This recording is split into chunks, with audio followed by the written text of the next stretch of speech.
Good morning, students. Yesterday we have discussed dominance of the Congress party. Before and after the independence, there was only one party, and that was the Congress party.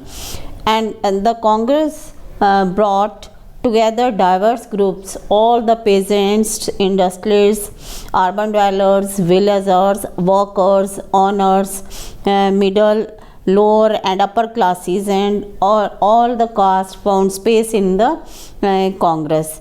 And these collections like character of the Congress gave it a unusual strength. कि लोगों को ये था कि इन सब लोगों को invite करने से जो है कांग्रेस जो वीक हो गई, लेकिन इन सब ने कांग्रेस को एक स्ट्रेंथ दी और मेन रीज़न जो था कांग्रेस के डोमिनेंस का, ये एक मेन रीज़न था. A coalition accommodates all those who join it, therefore it has to avoid any extreme position and strike a balance on almost all issues. कि इसमें इसकी वजह से जो एक ऑल इश्यूज़ पर जो था वो एक बैलेंस स्थापित हुआ. और इसके अलावा जो secondly in A party that has the nature of A coalition, there is a greater tolerance of the internal differences and leaders are accommodated. Even if a group was not happy with the position of party or with its share of power, it would remain inside the party and fight the other groups rather than leaving the party and becoming an opposition. Those groups inside the parties are called factions. इसमें mainly क्या था कि इसमें जितने भी ये सारे diverse groups मिलके बने थे और इनमें कोई भी अगर टॉलरेंस की इनमें बहुत ज़्यादा वो टॉलरेंस थी, क्योंकि इनमें कोई भी इंटरनल अगर डिफरेंसेस होता था तो इसमें कोई भी जो है वो इसको अपना उसको पार्टी को चेंज नहीं करता था. इनसाइड में पार्टीज़ में वो रहता था और जो है अपने उसके लिए लड़ता था और इसमें जो है एक अपने एक एमरजेंसी अपने एक ऑपोजिशन ग्रुप जो है नहीं बनाता था. And these groups inside the parties are called the factions. And the faction took different ideological positions, making the Congress appears as a grand centrist parties. In the first decade of electoral competition, the Congress acted as both as the ruling party as well as the oppositions. First time जो कांग्रेस उसमें dominance में थी तो उसमें कोई भी जो था ऑपोजिशन ग्रुप नहीं था. इसलिए जो स्टार्टिंग में जो इलेक्टोरल कंपटीशन था उसमें किसी के साथ भी कांग्रेस का इलेक्टोरल कंपटीशन नहीं था. इसलिए कांग्रेस जो है acted as both as the ruling party as well as the opposition party. And that is why this period of Indian politics has been describe as the Congress system.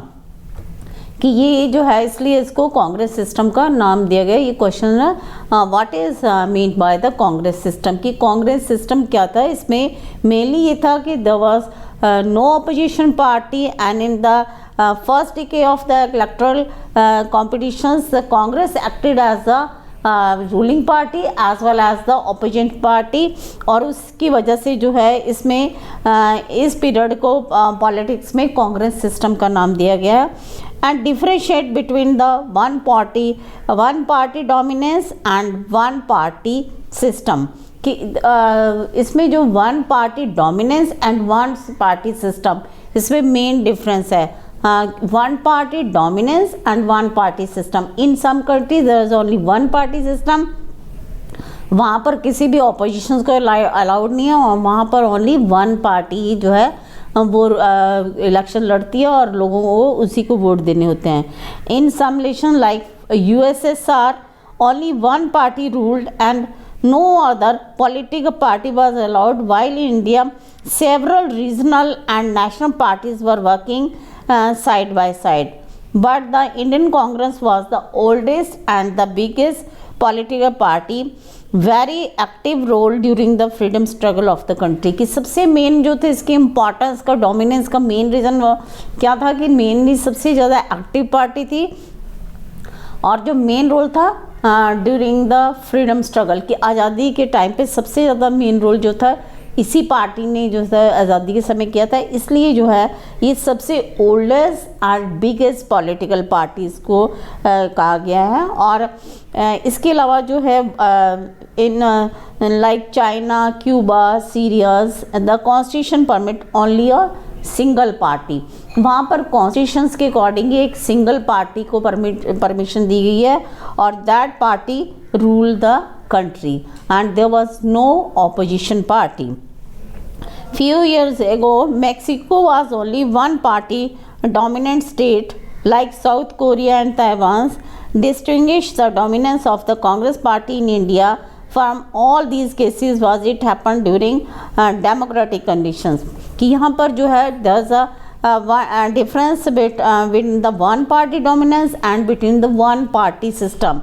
In some countries there is only one party but in India the dominance of the Congress party in India it happened under the democratic condition. Democratic conditions के under free and fair elections के accordingly the dominance of the Congress हुई है कि वैसे कांग्रेस ने एक party के रूप में उसको और भी पार्टीज़ को राइट्स था कि वो ऑपोजिशंस में या अपनी पार्टीज बनाए, कांग्रेस के साथ लड़े, लेकिन जो कांग्रेस की dominance of the Congress party था ये that happened only under the democratic conditions. Thank you.